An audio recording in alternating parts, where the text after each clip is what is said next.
Want to Be an Assessor? Hello, this is Mei Beth Shepherd, and welcome to So You Want to Be an Assessor.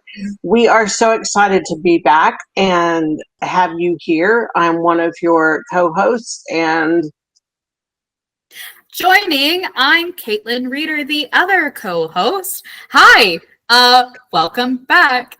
We're hopefully going to be continuing last week's conversation as far as laboratory growth, the challenges you may face, and what that looks like as far as on the laboratory side, on the regulator side, and some little pitfalls to look out for that we have seen time and time again.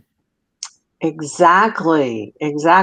So we talked a bit about moving laboratories last time. So this time let's talk a little bit smaller, doing the challenges of adding new methods. True, because that is slightly different, especially depending on the method that you're adding. But there are a couple portions that are all the same no matter what method you're adding. True. You have to, on the general high level side, you have to create a method. Whether you're going to use a standard method as your base, or you're going to use an EPA method or ASTM, whomever, wherever you're starting your method. If you're creating a method from scratch, which is totally allowed, I can't say it, but that's true. So that's fine. So you should determine what method you're going to use, whether it's at your base or whatever. And then you must make sure that you have the equipment to run it. You cannot get accredited for GCMS without a GCMS instrument, for instance. So Could you imagine? I know. We're really good at imagining that we are getting data. No, so you have to have the instrument, but duh. But once you have the instrument, you have to make sure that it will run the method. It will give you data for the method that you are wanting to get accredited for. And the things you have to include, right, Kaitlyn? You've got some of those listed. Right. You know, so you need an appropriate instrument. True. And there are some methods where the instrument totally changes the method. For example, your favorite DO meter for BOD totally depends on what sort of DO meter you have and what letter you can get accredited for. So looking at those little things could wildly change what you're needing. Yeah. So, for instance, just to expand on that a little bit, so using standard methods, what is DO 2510? I forget the numbers, but the letter G is for the membrane version of the meter, and the letter H is for the luminescent. Why they didn't put that on L or something that would make sense. But anyway, so they are two different methods, and you have to be running and accredited for the method that you need, and the equipment supports. So that's first steps. If you are making your own method from scratch, then you can write whatever equipment you have in there using that method, or defining what that method is. So then you have to do things like you have to make sure you have method detection limits defined. The study an initial method detection limit study, which requires, do you remember the details? I remember that it is definitely not something you can do overnight, but it does require going down to your absolute lowest detection limit and doing it multiple times. I believe the current MDL system asks for like 7. Yeah, 7. So again, not something you can put off or do right before an assessor comes to test and see your new method? It also is required that you do it across at least 3 days. So again, not overnight. You must run it across 3 days. So you typically it is run as the lowest calibration point, but you can run it lower than that. So you have to do an MDL study. The MDL study, the country, I guess, has tried to get consistent on the definition of MDL and how to do it. It does require that you run blanks now, as well as a low level spike. Again, at least 7 across at least 3 days. And they have to be, you could do multiple instruments, but we're talking about brand new methods. So my guess is you don't have multiple instruments. So let's keep it a little bit simpler. But there's CFR requirements are written. So the federal requirements are written. The TNI requirements are written to try and match what is in the Federal Registry. And those base things, you have to run blanks, you have to run spikes, you have to run 7, a minimum of 7. You can run more if you want. And you have to run across at least 3 days. Mm-hmm. So you must do a method detection limit study to prove that you know where you can start seeing each analyte. Mm-hmm. Is that a good way to say it? I think so, yeah. And so that's one piece for sure. The next piece is having someone trained to run that instrument as well. So that could include training from the manufacturer, an IDOC from someone previously certified, or if you're making it yourself, writing up an SOP that we can then hold you to. Right.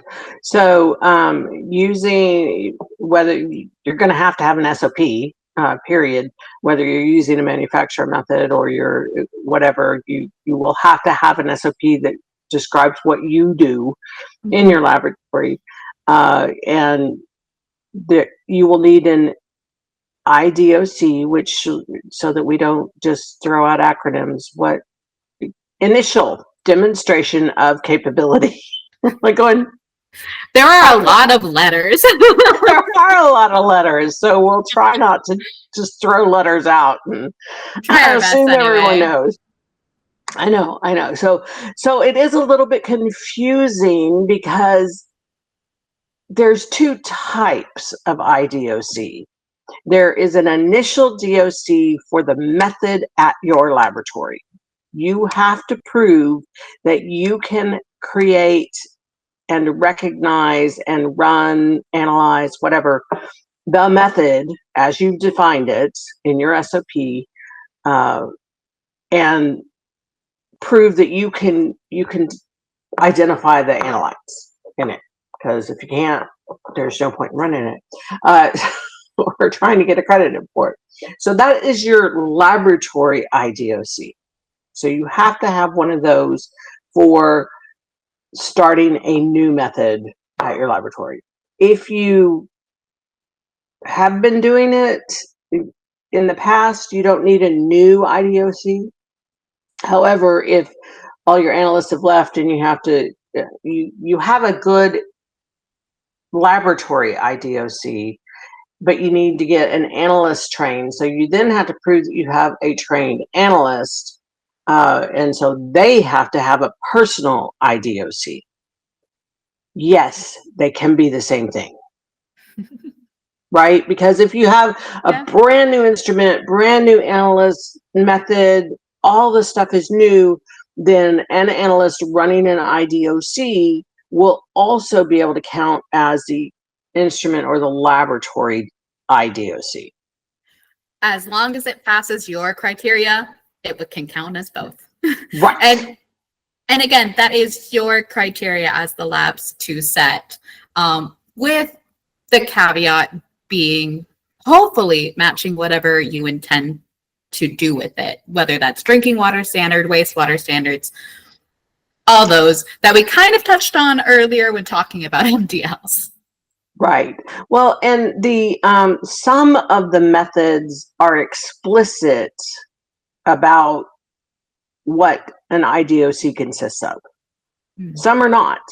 But if the method says your IDOC will be blah, guess what? You get to do blah. You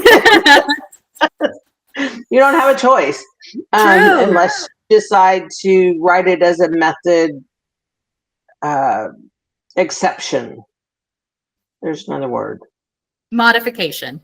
That's the word. So unless you're doing drinking water, in which case method modifications are an unknown thing, don't go there. It's the easiest answer.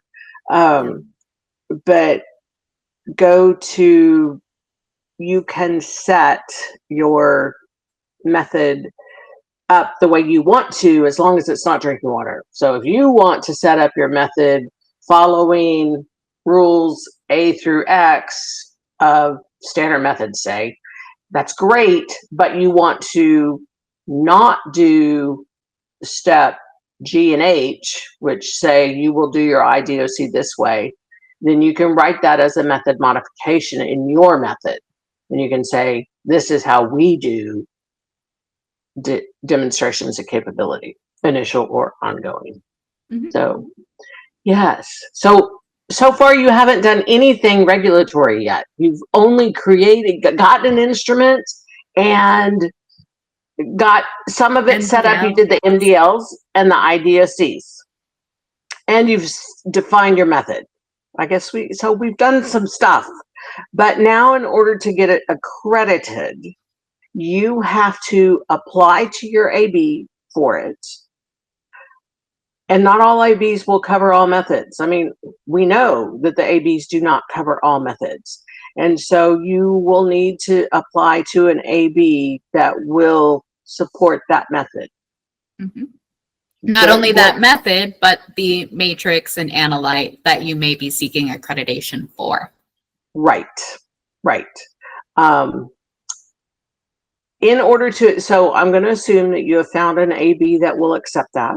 Congratulations. Hey, so now you have to apply to get that done. In order, most, and go read that AB's requirements. But so we're just going to give you some general rules. They're not the rules for every AB because they all have the opportunity to set their own rules. But most of them want to see your SOP, they want to see your MDLs, and they want to see 2 PTs, 2 passing PTs. Big word being passing. So make sure that you have all of that and then send in the application with that information to your AB. Most of the ABs, pretty sure all the ABs, also require a fee to be paid. It would be silly if they didn't. Yeah, then everybody would just apply for one to start with and then say, I'll do the rest by addition, because that's free. So I'm sure that the AB lawyers and purchasing departments have figured that out, and I think they all require some fee to be paid. So then you wait for the ABs to say, great, you're good to go, you need to be assessed. So you can either get assessed as part of your regular assessment cycle, which is a 2-year cycle in the T&I world. I don't think there's any, or you can request a scope expansion, for lack of a better term, assessment that can be done off cycle. It doesn't require on the 2-year scheme. So your choice. Those are usually done on site. So do with that information what you will. Right, because different ABs charge differently for on sites, and some don't charge, but they make you pay the third-party assessor. Like, if we come on site, we're going to charge you because that's the only way we make money when we go on site. Some of the ABs also offer the option of doing desk review. For instance, if you are running 200.7 ICP and you decide that you don't have aluminum on your list and you decide you want to add aluminum in a matrix that you already have, but you've got, drinking water for lots of other analytes, you just forgot aluminum. It was off the page or whatever. So you decide Easy to miss. Yeah. Or, just one analyte, especially in a method that has multiple analytes and you already have multiple analytes, then sometimes the AB is able to do a desk review. Those require usually special permission and a lot of communication with your AB to make those happen. Have you done any of those yourself? I have not, because I am not aware of an AB that will allow a third party to do a desk review. Where a couple of the ABs that we have worked with in the past, like Florida, California, Minnesota, we have requested that most of those three in particular require code changes, regulation changes to be able to enable that. So no, I haven't done that. Gotcha. But it's turned out that, like, Florida is willing to do desk reviews, but it's based on their staffing. And so usually if a laboratory is in a hurry to get their assessment done, or to get some new thing added, then they are better off paying to have a third-party assessor come in, time-wise. If you can find an assessor that's available that'll come in and assess it, then you can usually get something added in a few months. Fantastic. For those who don't know, how do you get in touch with a third-party assessor if your state allows them? The third-party assessors that are used by the states are listed on the state AB, and we keep using AB. We had a whole thing on AB, but just again to make sure, accreditation body is what we are meaning when we say AB. Go check out episode 3 if you haven't. Yeah, if you want a little bit more information on thoughts on ABs. So you can go to their website, which is where you have to go for an application anyway, and there will be a list of accreditation body, third-party assessors that they allow you to use. And then you contact that company, request a quote usually, and I think we talked about that before too, on how we personally do it, and then schedule and work it out, get them on site. So all right, so now as a laboratory, then we have filled out all of our applications, we've got our third party, we are going on site. Congratulations, you and I have work. We're going to go add a method. All right. What are some of the common pitfalls that you see most when you're adding new methods? I have one, and I see it so often. And it has to do with the SOP.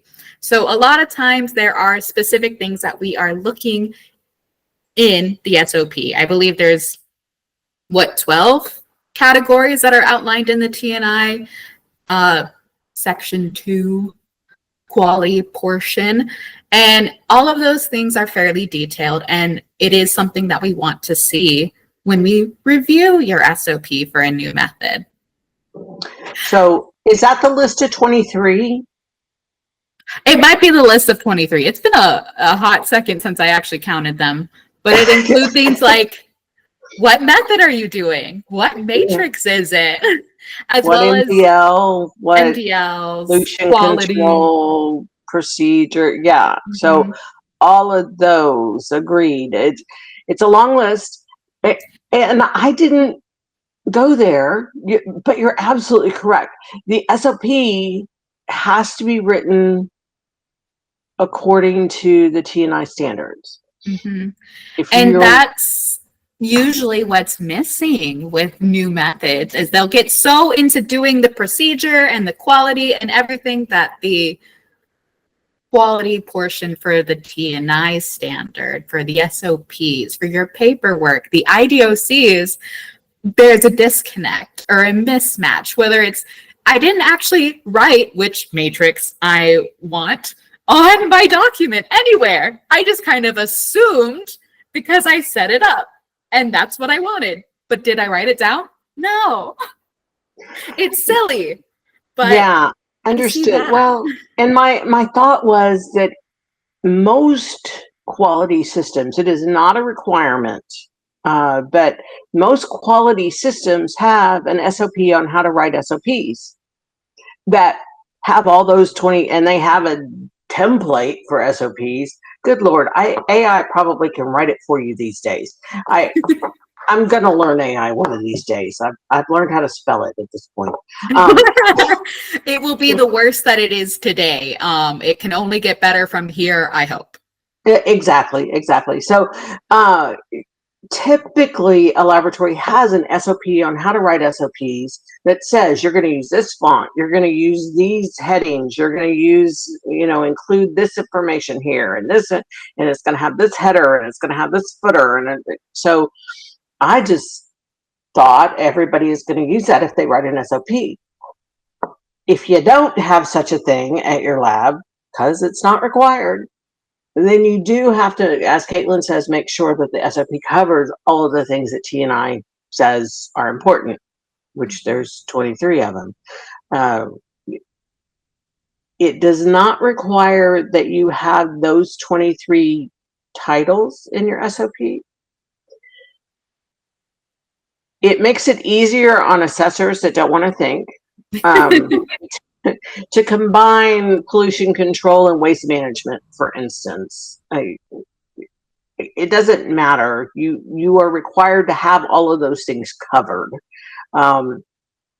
It is easier, I will admit, it is easier to say, oh, look, item X, they're numbered with the Roman lowercase Roman numerals in the T&I standard. So if I can track that back to then yes, it's easier to say, oh, you have all of those.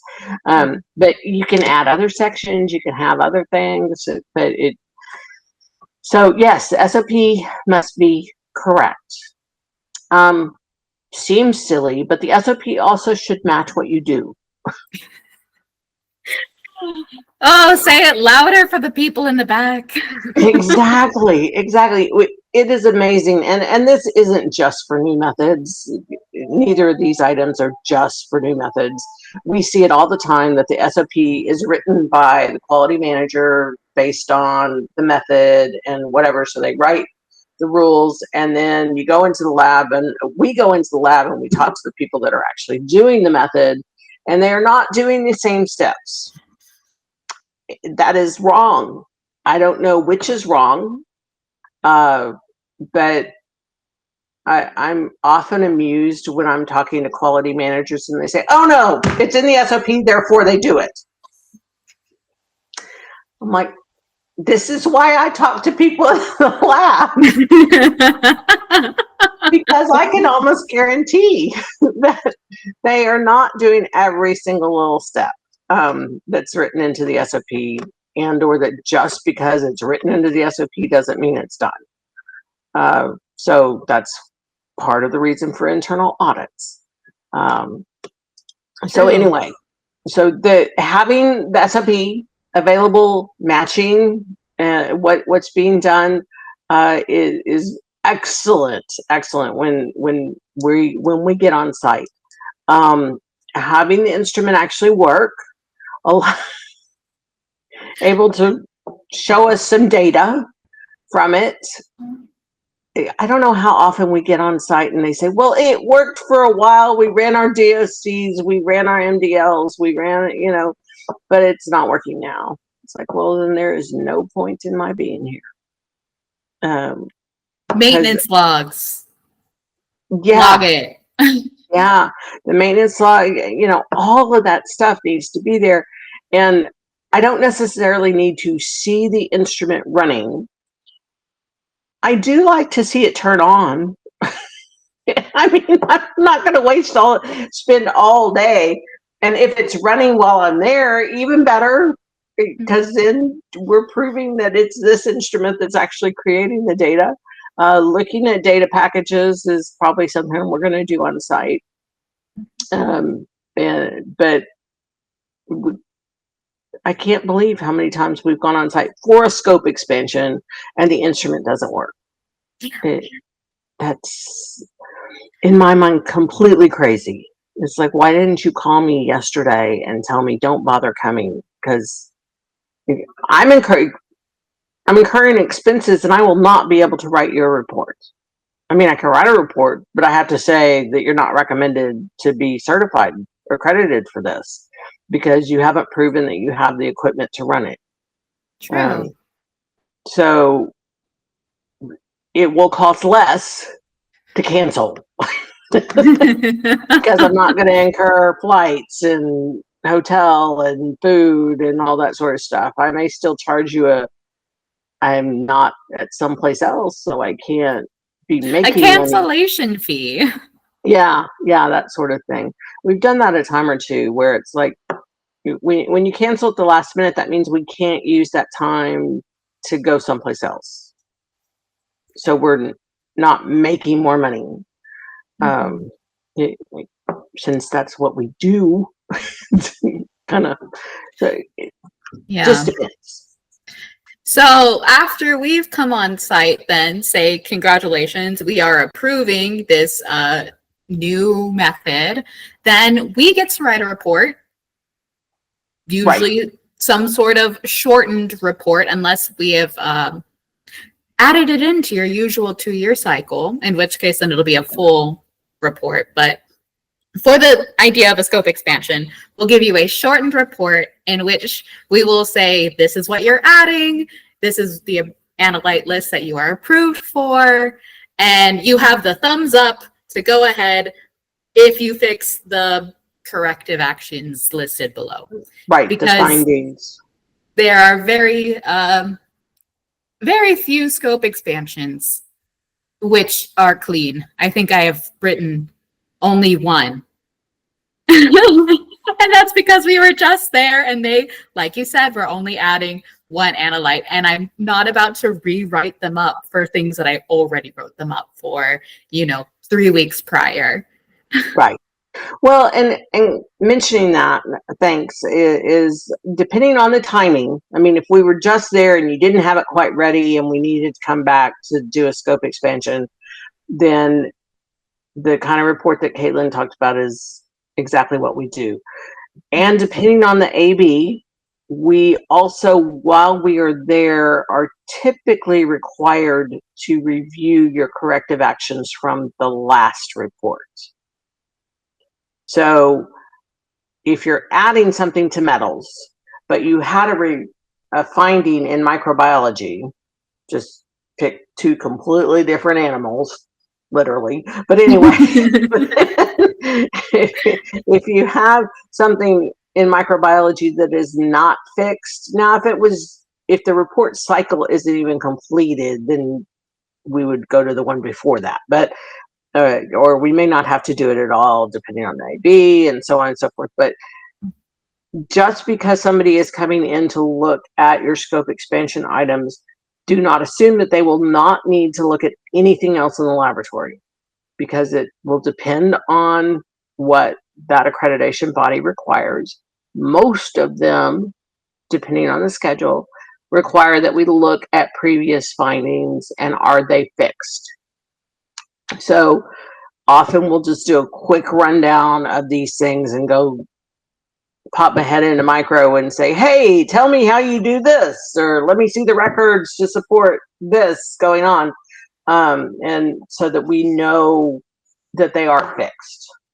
Mm-hmm. So don't just pretty up the lab for the scope expansion item and ignore the entire rest of it. It's still important. Yeah, right?